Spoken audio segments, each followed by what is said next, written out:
È accaduto intorno alle 17 a Movieland. Il trenino monorotaia Back to the Backstage è precipitato da un'altezza di 2 metri. 7 persone, tra cui 2 bambini, sono rimasti feriti.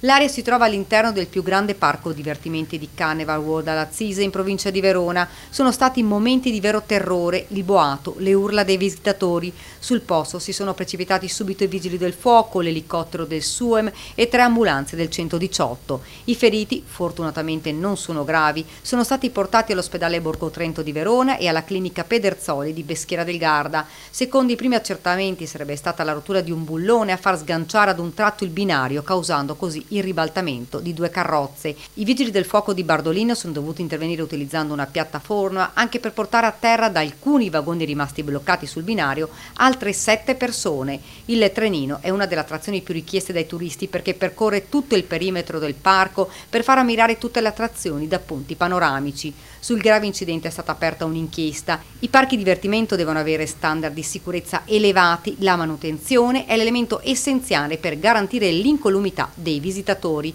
L'area è stata recintata per permettere i soccorsi ed evitare ai curiosi di avvicinarsi alla zona dell'incidente.